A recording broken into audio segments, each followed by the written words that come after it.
All right, welcome back. One of the most watched seats in the House is in North Carolina. The first-term Congressman Wiley Nickel flipped that seat to the Democratic column last year. His district in the Tar Heel state's most evenly divided between Democrats and Republicans. This week, he joined the Blue Dog Coalition, a group of House Democrats that says it's committed to fiscal conservatism, a strong national defense, and bipartisanship.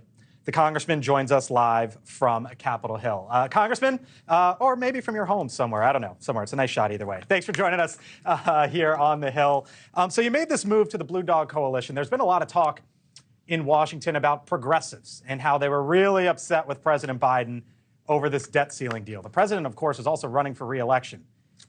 Do you think he needs to leave these progressives behind and move in the direction that you are, which is more toward the middle?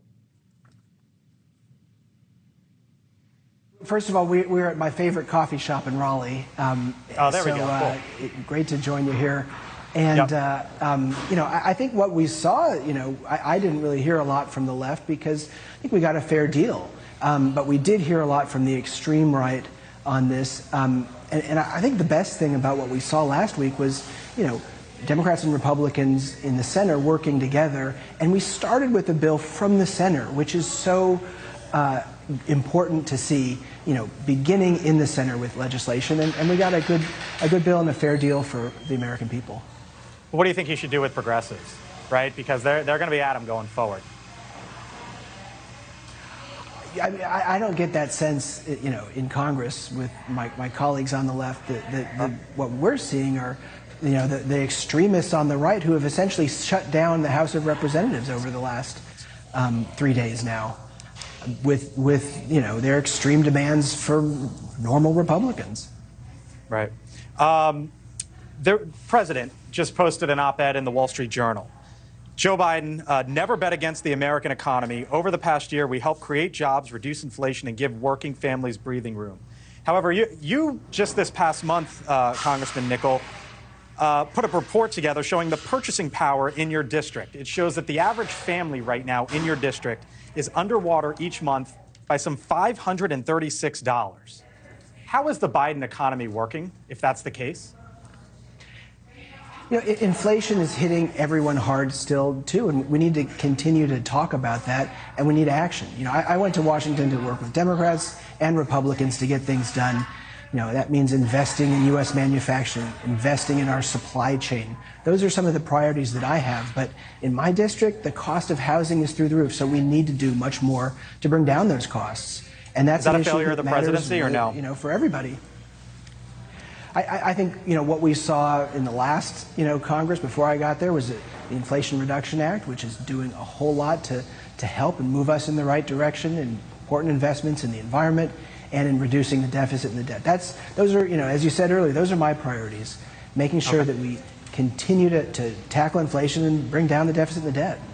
You talk about priorities. You're on the House Financial Services Committee. Something that you've been involved with is cryptocurrency and the way forward going there. President Biden has talked about, has taken issue with quote-unquote crypto traders. The SEC now is going after Coinbase, one of the biggest companies in this country. Here was Senator Bill Hagerty earlier this week. Quote, the SEC is weaponizing their role to kill an industry. Allowing a company to list publicly and then stonewalling their attempts to register is indefensible. Gary Gensler, the SEC commissioner, expect to hear from Congress.